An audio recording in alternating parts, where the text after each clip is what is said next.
amigos, ¿cómo están? Bienvenidos a su programa Verdades Divinas. Les saludamos el doctor Salvador Tomasini. Hola amigos. Alejandro Carrega. Hola, buenas noches. Y su servidora Alejandra López, en su programa favorito de preguntas y respuestas. Bueno. Empezamos. Bien, doctor, ¿cuáles serían las escapadas del alma? Que alguna vez lo mencioné en uno de los retiros.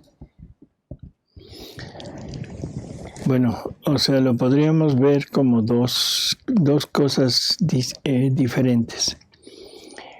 Por las escapadas yo no recuerdo haberlo dicho así con esas palabras, pero bueno, sería cuando el alma regresa a la voluntad humana. O sea, viviendo en la divina voluntad y de repente como que se escapa y regresa a hacer actos en su propia voluntad. Sería lo más obvio. La segunda es una manera diferente de hablar de los giros, o sea, la escapada del alma para girar a través de la creación, de todas las obras que Dios ha creado, o girar a través de las obras de la redención. Yo más bien creo que se refería a las escapadas en cuanto al sentido de salirse de la divina voluntad durante algunos momentos para hacer actos de voluntad propia. No es ningún viaje astral ni nada. No, nada de eso. Ni astral ni terrenal, ¿no? Y eso, hablando de eso, ¿habría algo en lo católico? ¿Qué? Que hablara de lo que dicen algunos que experimentan de hacer viajes astrales. No tiene nada que ver en lo católico, quién sabe.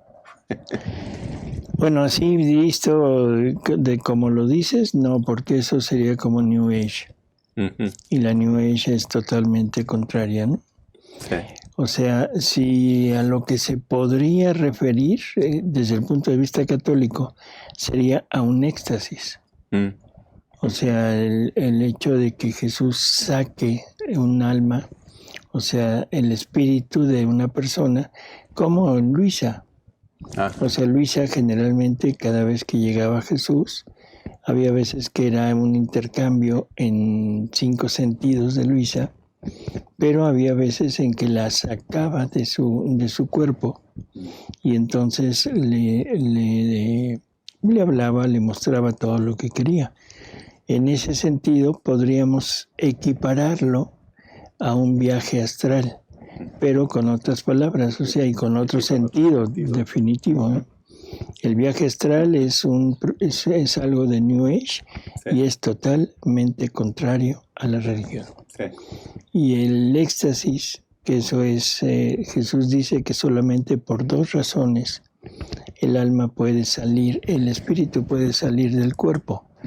Por razón del amor, o sea, que el amor la saque, o por el dolor en el momento de la muerte.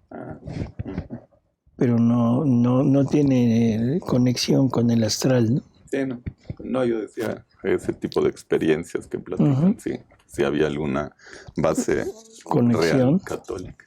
No.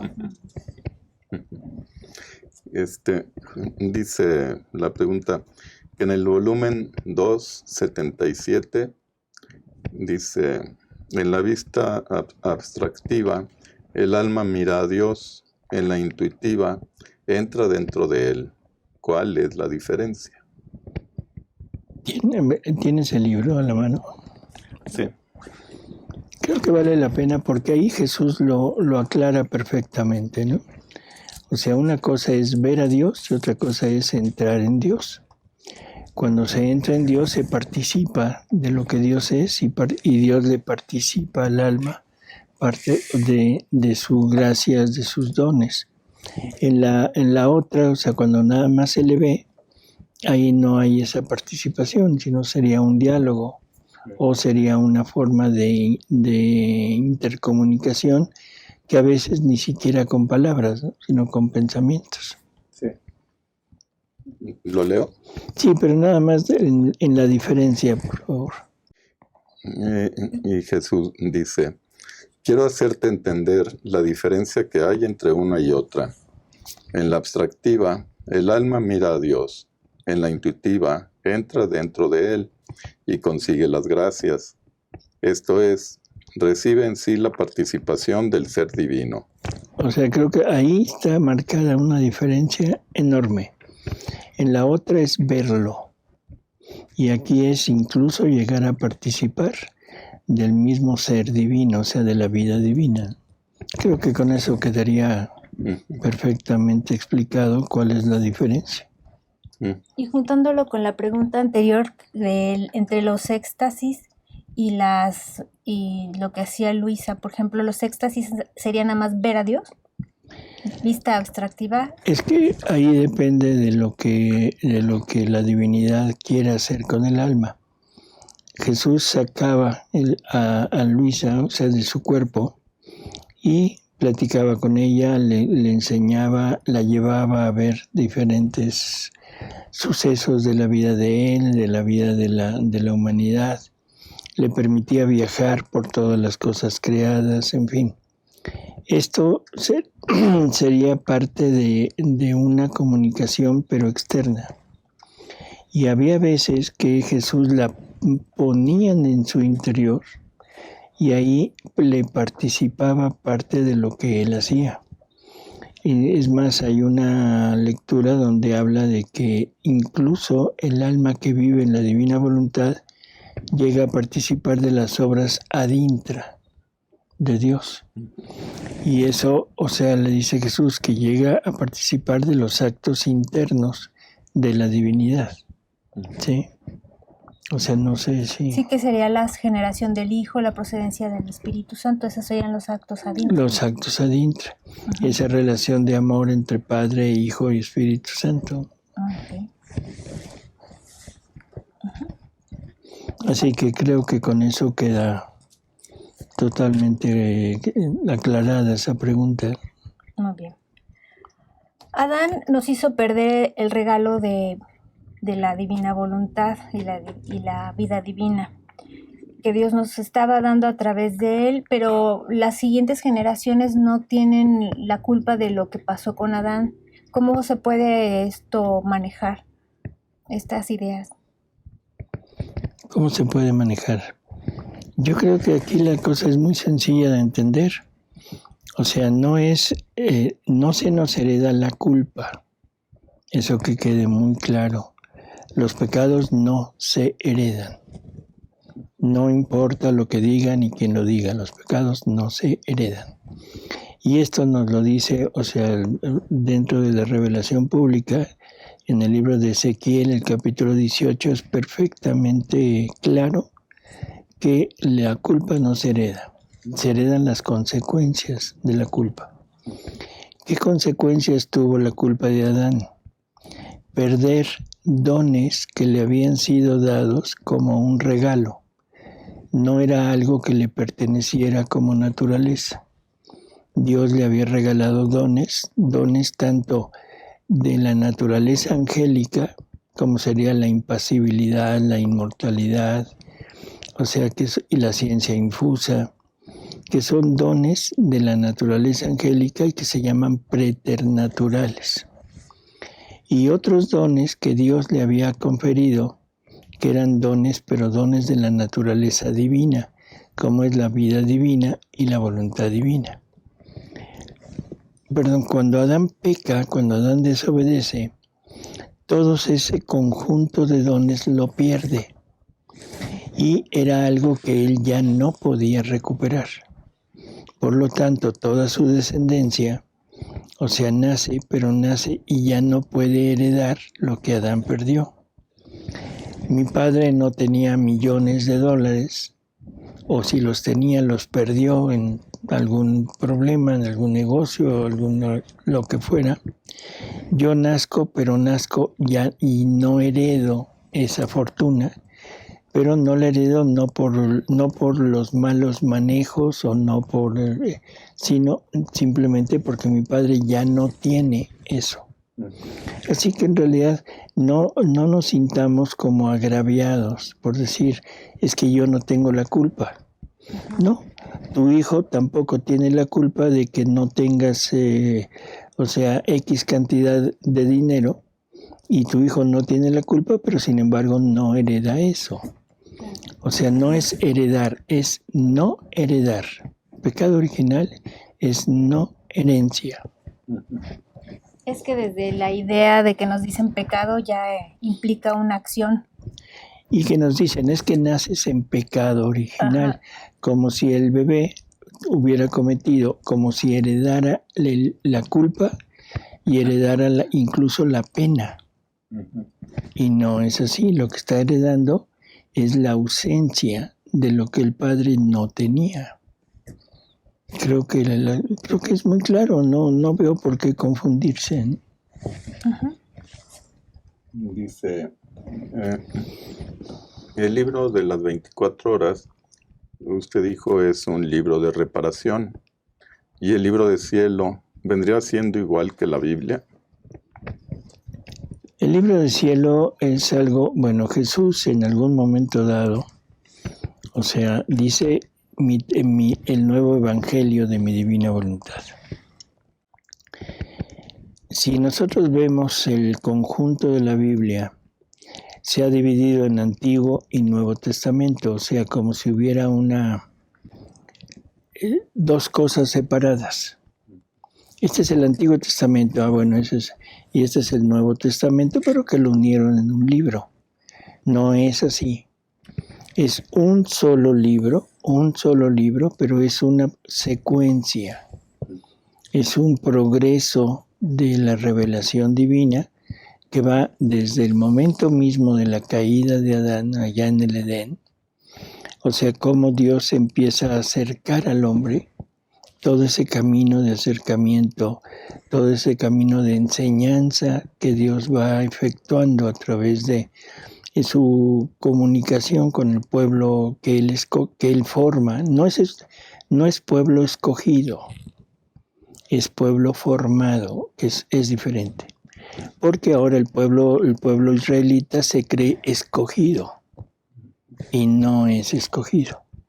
Es simplemente Dios formó ese pueblo, igual que lo hubiera podido formar en cualquier lado, o sea, pero es un pueblo que está destinado a extenderse a toda la humanidad, o sea, no es exclusivo para él. Entonces, o sea, es la historia de ese acercamiento de Dios. Antiguo Testamento es todo lo que Dios tuvo que hacer, preparar al ser humano para la llegada del Redentor. La llegada del Redentor es como la culminación, la coronación del Antiguo Testamento. La vida del Redentor en la tierra, su predicación, su iglesia, todo lo que nos deja, sacramentos, dones, en fin. Y ahora viene esta tercera parte en que es continuación, y Jesús lo dejó muy claro. Un día antes de morir, dijo, todavía tengo mucho que decirles. El Espíritu Santo algún día los va a ir conduciendo poco a poco hasta la verdad plena. Y toda esta revelación no es más que la explicación de todo el Evangelio y la culminación de lo que Jesús vino a hacer a este mundo. Por lo tanto, ahora el Nuevo Testamento es la coronación del Antiguo. Esta parte de la revelación en Libro del Cielo es la coronación de la redención y de la creación. ¿Por qué? Porque es ya la totalidad de la revelación. Lo que faltaba aquí todavía se dio acá. Y ahora sí ya tenemos en conjunto, no separado, sino en conjunto, tenemos prácticamente toda la revelación cumplida. O sea que en algunos años, unos 400 o 500 años más, probablemente ya tengamos en la Biblia, tengamos unificado el libro del cielo, unificado a la Biblia. Pero van a pasar... ¿Qué tamaño va a ser ese libro? Mira, el tamaño es lo de menos, o sea, el punto es que la iglesia tiene que llegar a entender que esto no es algo nuevo ni algo aparte, sino que es simplemente la continuación lógica del Evangelio. O sea, todo el Evangelio, todas las cartas de los apóstoles, incluso el Apocalipsis, son preparación, es anuncio, es un indicio del libro del cielo. En una lectura dice Jesús que sus evangelios eran las vocales y las consonantes para que se entendiera todo eso. Así es. Entonces no lo veamos como algo diferente, sino es una unidad. Bien, doctor, no entiendo muy bien cuál es el acto único de Dios.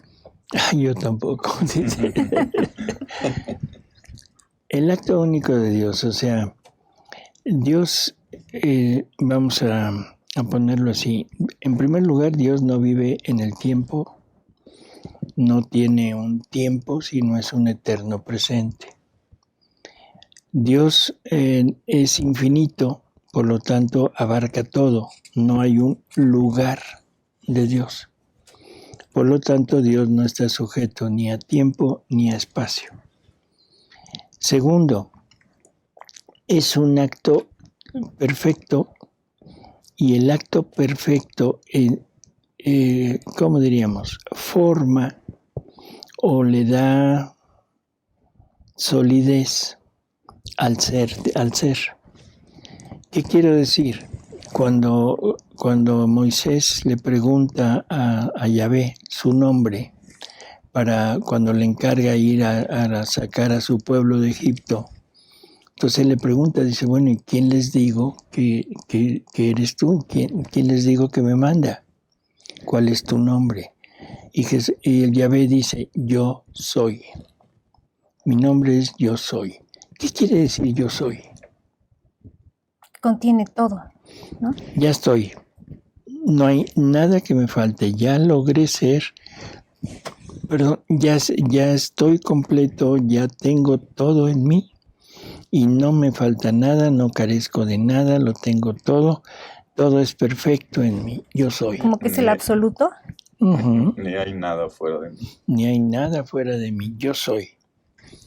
Entonces, cuando decimos esto de yo soy, y ese acto, no podemos pensar que Dios tenga actos sucesivos. Porque si tuviera actos sucesivos, esos actos vendrían a sumarse al acto anterior. Por lo tanto, ahora Dios tendría un nuevo acto y eso lo perfeccionaría. Y querría decir que el Dios anterior a este acto no era el Dios completo, el Dios total. Entonces Dios estaría en un continuo perfeccionamiento. Así que debemos entender que Dios es, punto. Ahora, esto ya, aquí es donde ya no entramos, ya no podemos como entrar en este misterio, porque este sí es un misterio que difícilmente podríamos desentrañar. Simplemente por la fe, entender que Dios ya lo tiene todo en sí mismo, que Dios conoce todo, o sea, porque todos estamos incluidos en ese acto único. Dios sabe si alguno de nosotros se va a salvar, se va a condenar. Dios sabe si el último hombre que vaya a haber sobre la tierra se va a salvar o se va a condenar. Sabe la cantidad de pecados que vamos a cometer. Sabe la cantidad de actos buenos, de actos de gracia, de actos virtuosos o de actos en la divina voluntad. Todo lo sabe. ¿De qué manera lo sabe? No, ahí sí no me pregunten. Eso es cuestión de Dios y Jesús dice que eso es realmente una de las características que lo hacen ser Dios. Listo. Entonces, ¿qué es el acto único? Es el conjunto de todos los actos de Dios, pero en un solo acto. Unidad. Dios es unidad. Todo lo que Él hace es unidad. Para que más o menos lo podamos entender, nosotros somos unidad. Una unidad que está continuamente Cualquier cosa que hagamos, caminar, dormir, hablar, ver, escuchar, comer, movernos, lo que sea, sale de nuestra voluntad. Y nuestra voluntad no pierde nada de lo que hemos hecho. Todo lo traemos dentro de nuestra voluntad. Por lo tanto, nuestra voluntad es un acto único, pero que está en formación. Esa es la diferencia con el acto único de Dios. Es un acto único. ¿Por qué? Porque mi latido lo maneja mi voluntad, mi paso lo maneja mi voluntad, mi palabra, mi digestión, mi sueño, todo lo maneja mi voluntad. Por lo tanto, todo entra en conjunto en un acto de voluntad humana. Y ese acto de voluntad humana, unido junto, todo esto forma la vida humana. Así que nosotros también somos un acto único, pero que va en continuo progreso. Esa es la enorme diferencia con Dios. Dios no progresa porque estaría perfeccionándose al estilo de los hombres. El hombre, entre más grande es más perfecto. Esta es otra de las cosas que tenemos como nublado. Nosotros pensamos que el hombre, entre más grande es más decrépito, es menos completo. O sea, el anciano, o sea, ya el muy, muy grande, lo vemos como lo minimizamos. Y no, ese anciano, no importa el estado en el que esté, es más perfecto que el joven porque tiene más actos en su haber. Por lo tanto, tiene mayor cantidad tanto de actos como de logros, como de atributos, como de conocimientos. Así que entre más actos tengamos, más perfectos somos. Y más se arruga uno. No. Bueno, por lo mismo, no por el peso del conocimiento. Bueno, perdón el chascarrillo. Pero creo que es entendible. Y Dios no puede perfeccionarse, porque Él es. Yo soy. Dice, un católico que se haya ido a otra religión se enferma y antes de morir se confiesa, pero no recibe la Eucaristía. ¿Puede ir al cielo? No veo por qué no. Aquí vamos a decir cosas que pues no son muy bien vistas, pero cualquiera el que sea el más bueno, el más malo, el más alejado de Dios, el arborícola australiano, el que sea, todos somos hijos de Dios. Todos venimos de Dios. Nuestro primer movimiento viene de Dios. O sea, Jesús vino y murió por todos, no nada más por unos cuantos, murió por todos. Rehizo los actos de todos. Así que prácticamente nos tiene a toda la humanidad en Él. En el momento de morir una persona, se va a enfrentar a esa caída de los muros que nos encierran como en un cuarto y de repente, o sea, nosotros vivimos inmersos en lo que hay en este cuarto y pensamos que esta es toda la realidad. Depende de qué tan grande es el cuarto, de qué color está pintado, de qué objetos hay adentro, qué personas existan dentro del mismo cuarto, es el desarrollo que vamos a tener. Algunos, por alguna razón, nos desviamos de la revelación, que Dios ha hecho, y empezamos a dudar de lo que hay fuera de este cuarto, y pensamos que esto es todo. Entonces, en el momento de la muerte es el momento en que los muros empiezan a caer, y la persona empieza a ver la realidad. Y esa realidad es que sí existe todo aquello del que le habían hablado, que había oído, pero de lo que se había burlado y de lo que no creía. Pero sin embargo empieza a ver que las cosas son ciertas. Tiene un momento de claridad, o sea, todo lo ve claro. Y ahí se le presenta a Jesús. Y entonces Jesús le dice, mira, todo esto es lo que yo he hecho por el hombre. ¿Qué le va a presentar? El plan divino. Y le va a presentar lo que él hubiera querido que esa persona fuera. Y luego le va a presentar todo lo que la voluntad humana ha hecho, lo que ha deformado todo lo que la voluntad divina hizo. Y dentro de eso se va a ver a sí mismo, o sea, engañado, obstinado, como sea, pero que estuvo en contra de la verdad. En ese momento le va a preguntar, le va a decir, a ver, ¿quieres o no quieres conmigo? Cuando esta persona esté viendo todo aquello y esté entendiendo las cosas como realmente son, en ese momento tendrá que decidir. Si decide que quiere con Jesús, en ese momento se salva. Y se tendrá que ir al purgatorio para llenar, para purificarse, todo lo que sea necesario, no importa, pero está salvado. Si dice no, en ese momento la persona se condena. Por lo tanto, la pregunta es, ¿esto qué hace? Es que estaba en tal religión, luego se confiesa, pero no comulga. ¿Qué le pasa? Le pasa lo que a todo mundo le pasa. Va a haber ese encuentro, va a haber esa caída de muros, va a enfrentarse a una realidad que no conocía o de la cual no creía. Y Jesús en ese momento se le presenta, lo rodea de amor y le va a preguntar, ¿quieres conmigo, sí o no?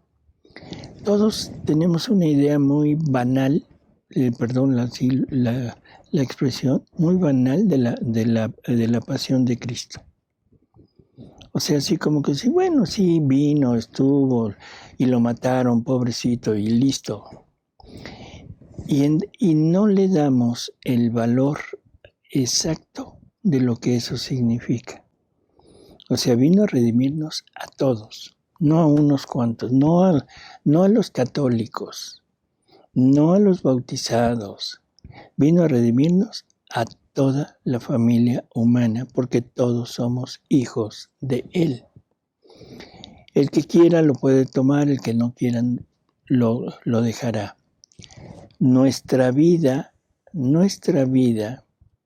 o sea, nos sirve de ayuda, de conocimiento, de algo que es más, ¿cómo decirlo? Es más fácil poder decidir en el momento de la muerte que si no lo tuviéramos. Los sacramentos, la iglesia, todo es ayuda, pero no indispensable para salvarse. Y yo sé que esto puede tener muchos, ¿cómo diríamos? Contras. Sí. Pero pienso que es fácil entenderlo. Jesús viene motivado por el amor y viene a salvar a la familia humana, no a los católicos. Sí, yo el otro día le decía a una amiga que si, por ejemplo, un niño que nace en una familia católica, que desde chico recibe formación y todo eso, tiene más oportunidad de salvarse que un niño que nace huérfano en un barrio que todos son delincuentes y que él acaba trabajando para delincuentes. Pues sí, pero no, espérame, no es que tenga más facilidad de salvarse. No, le preguntaba que sería injusto de parte de Dios que uno tuviera más oportunidad de salvarse, o sea, los dos. Lo que tiene es más oportunidad de crecer. Eso sí, o sea, el crecimiento de la vida, ¿cómo diríamos? De esa vida de acercamiento a Dios, totalmente de acuerdo. El católico, el que se acerca, el que frecuenta los sacramentos, crece más que el otro. Pero el otro, al final de cuentas, en el cielo, O sea, todos van a ser inmensamente felices porque todos van a estar llenos hasta el borde de la capacidad que hicieron en la tierra. Uno hizo capacidad de un pequeño dedal y el otro llegó con un tinaco de 5,000 litros. O sea, es un ejemplo. Los dos van a ser sumergidos en el mar del amor divino. Y lógico, ese mar del amor divino los va a inundar y van a quedar al borde. El de 5,000 litros y el del dedal van a estar al borde de su capacidad. Y esa capacidad es capacidad de ser felices. Por lo tanto, en toda la eternidad van a ser inmensamente felices. Así que no hay problema. El problema quizás sea para Dios. O sea, en el sentido de que el que no se acercó, el que no tenía todos los medios, le va a poder entregar muy poco. O sea, de que lleva para darle a Dios. El otro lleva más. Bueno, sí, pero a final de cuentas, de acuerdo a la pregunta, es salvación. Prácticamente tienen la misma oportunidad. Sí. Y aquí hay una pregunta relacionada a esa. ¿Se salvan los bebés no bautizados? ¿Y se pueden realizar misas por ellos? Bueno, pues es lo que estábamos diciendo. Ustedes imagínense que todos los bebés no bautizados, todos los abortos, porque dentro de una madre, dentro de una mujer, que aunque esté en etapas iniciales del embarazo, esa criatura ya tiene un alma. Por lo tanto, esa criatura tiene que tener la oportunidad de ser salvada. Sería totalmente injusto que por un asesinato que comete la madre, asesinato que comete la madre, o sea, esa alma tenga que perderse. No, tiene la misma oportunidad y es un alma que seguramente va a decir que sí. Es un alma recién creada por las manos de Dios, tiene el recuerdo de su creación. Es un alma que no ha estado contaminada con el mundo. O sea, el mundo no ha entrado, no ha penetrado en él.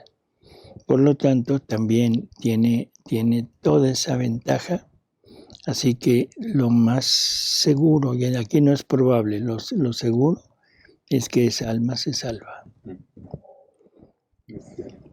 Y hablando de bebés, dice, doctor, ¿cómo entender el sufrimiento en los bebés? De la misma manera que entender el sufrimiento en los adultos. O sea, el bebé, o sea, el niño inocente como nosotros lo vemos, o sea, que no tiene por qué tener este tipo de padecimientos, pero en Dios, o sea, entendámoslo de esta manera, en Dios el sufrimiento es positivo. Y si por alguna causa casi siempre física, orgánica, o sea, ese bebé tiene que padecer por cierta deficiencia o ciertas enfermedades que padezca, eso, aunque no es enviado por Dios, pero la criatura lo debe tomar como si fuera enviado por Dios. En un bebé muy pequeño, esas almas están en continuo contacto con Jesús. O sea, no hay forma de que no sepan lo que está pasando. Jesús se comunica con ellas, Jesús les hace entender el valor de lo que están pasando y ya depende del niño si lo acepta o no lo acepta. Lo más probable es que lo acepte. El sufrimiento del bebé sirve más para la familia que para el mismo bebé. Pero todo eso es puesto como gloria, como amor para la divinidad, si es aceptado. O sea, cuesta trabajo entenderlo, cuesta mucho trabajo y sobre todo si es algo que nos toca a nosotros directamente. Un hijo que está sufriendo, o sea, lo que menos quisiéramos es que continuara en ese estado. Y a veces lo pensamos como injusticia, como maldad de Dios que permitir que haya sufrimiento en los niños. El único problema que tenemos es que enfocamos mal las cosas, porque el sufrimiento físico, las enfermedades, toda la parte de herencia, todo lo que se ha desviado en el hombre es causa del desorden que la ausencia de la divina voluntad y de la vida divina ocasiona en el hombre. O sea, si el hombre hubiera continuado en ese estado de como fue creado, el hombre no sufriría, no habría muerte, no habría nada.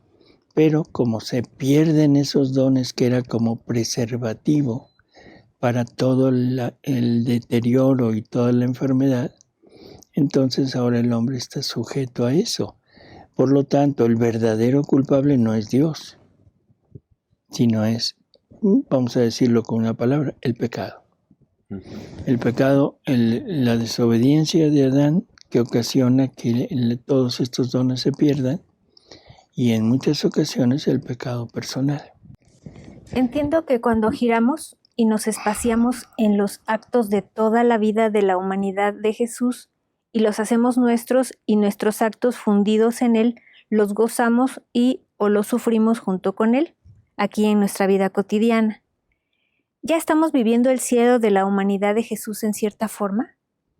Sí, o sea, prácticamente esto es vida de cielo desde aquí, desde la tierra, ¿no? Así que sí, está bien. Perfecto. Dice, cuando nos cierran la iglesia, no podemos recibir la Santa Eucaristía, pues por la edad no nos dejan participar en la Santa Misa. ¿Es eso divina voluntad? Eso es la mejor muestra de voluntad humana. La mejor muestra de una voluntad humana corrupta, de una voluntad humana acomodaticia, de una voluntad humana miedosa, de una voluntad humana, en fin, muchos adjetivos que se le podrían poner. Eso no es divina voluntad, y eso es una voluntad rebelde y una voluntad traidora, una voluntad que es simplemente, dejémoslo así. Muy humana. Muy humana, exactamente.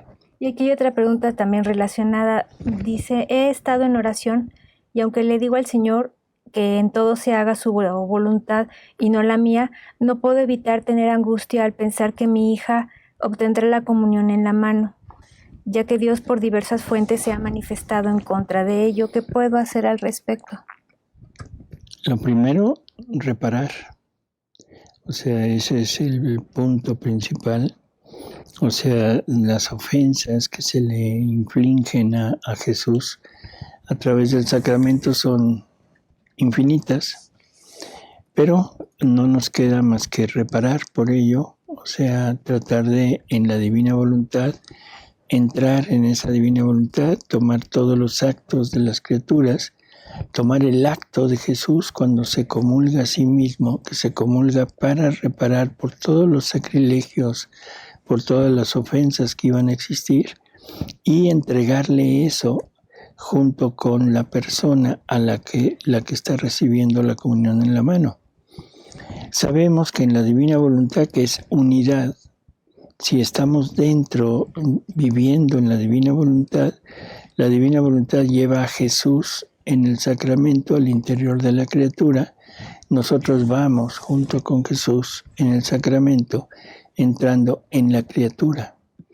Por lo tanto, vamos a llevar la misma comunión de Jesús, sus mismas reparaciones, para cubrirlo, para aliviarlo del sufrimiento que le da entrar en esas almas, ¿no? Dice, ¿cómo prepararme para los tiempos de tribulación desde la divina voluntad?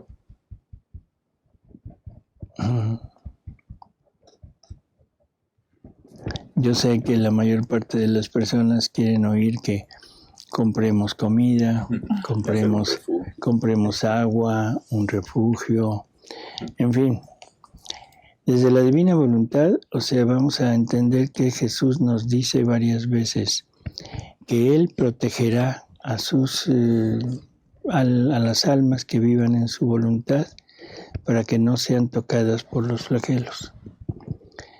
María, nos dice Jesús que María recorre el mundo entero, marcando, sellando a las almas que viven en su voluntad para que no sean tocadas por los flagelos.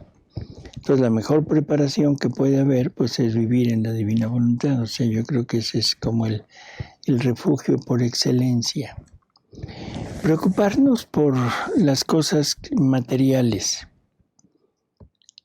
A mí en lo personal, me cuesta muchísimo trabajo pensar que Jesús nos incite o nos lleve, o María nos lleve a esa recopilación de cosas materiales. Voy a poner ejemplos, o sea, para que se entienda perfectamente. El pueblo judío, saliendo de Egipto, deambula por el desierto 40 años. Por mucho que hayan podido llevar, se les acabó. Por mucho que hayan podido llevar. Luego, o sea, Dios se encargó de su manutención. ¿Cómo? A través del maná. Les mandó el maná. O sea, algo que caía del cielo, que era alimento, que tenían que juntarlo, en fin. Cuando se aburren del maná, porque eso es un pueblo de dura cervix, igual que todos nosotros, pero, o sea, de dura cervix, entonces se aburren de eso y empiezan a renegar. No, es que no nos quiere dar esto, queremos otra cosa, queremos tacos. Bueno, eso fue de Alejandra. O sea, y entonces Dios les envía codornices. O sea, perdón, que en verdad dudamos de Dios. Qué tremenda, ¿cómo diríamos? Tristeza debe tener Jesús de ver que hay almas que dizque lo aman, dizque confían en Él y dizque ahora hasta se atreven a decir que la Virgen recomienda comprar arroz, comprar alimentos, hacer refugios. El mejor refugio es la divina voluntad y la mejor recopilación es confianza en Dios. Él sabrá cómo hacerlo. Y por favor, esto que se entienda perfectamente. Si un alma confía tanto en Dios que lo deja totalmente todo a Él, es porque lo está creyendo bueno, lo está creyendo poderoso, lo está creyendo, o sea, magnánimo, que nos puede cuidar, que tiene todo lo necesario para eso. Y yo pregunto, ¿Dios se dejará vencer por la credibilidad de aquella persona? Dios va a decir, híjole, mira, es que Alejandro, Alejandra, ¿cómo confían en mí? Me aman así, creen que los voy a poder proteger. Pobrecitos locos, no, se los va a llevar. Digo, es un absurdo total lo que estamos haciendo. Dediquémonos a Dios si realmente queremos, si realmente confiamos y que Dios se encargue de nosotros. Lo que pase será voluntad de Él, lo que pase. Y siempre, no importa qué pase, será para bien del alma y para mayor gloria de Él. En una de las primeras lecturas del libro 11 dice Jesús, sean audaces y desenvueltos, ¿no? O sea, no hay que estar estresados, sí, y temerosos y todo. Y es que voy a aprovechar porque en verdad a mí ¿cómo diríamos? Con la palabra exacta, me duele mucho ver la credibilidad que se le da a los mensajes apocalípticos, hay millones de mensajes que ya viene, que vas a pasar esto, que prepárense, que hagan, que digan, en fin. Y tienen miles y miles y miles de visitas. Comentarios fabulosos, gracias por estas advertencias, qué bueno que nos dicen esto porque así nos podemos preparar. Pero cuando alguien les habla de confíen en Dios, ay no, ya van a empezar con sus cosas. Fanáticos. ¿O no es cierto? Sí. Qué tristeza que seamos tan mediocres en nuestra religión. Qué tristeza que seamos tan pusilánimes, ¿sí? Y que ante la magnificencia, ante la grandeza de todo un Dios, ante el amor infinito de una madre que es madre de todos, y estemos pensando en cosas humanas y nos alejemos de las cosas humanas, de las cosas divinas, para acercarnos a oír cosas humanas y a estar temblando de miedo por todo lo que viene y hacer 1000 cosas, pero desde la voluntad humana. Hasta luego, amigos. Tenemos saludos desde el estado de Morelos en la República Mexicana, muchas gracias, también de Ameca, Jalisco, de Paraguay, España, Colombia, Illinois, Miami y Ecuador. Muchas gracias. Muchas gracias y buenas noches. Así es. Bueno, gracias a ustedes, gracias a Paris. Gracias, doctor. Y nos vemos Gracias. en el siguiente programa.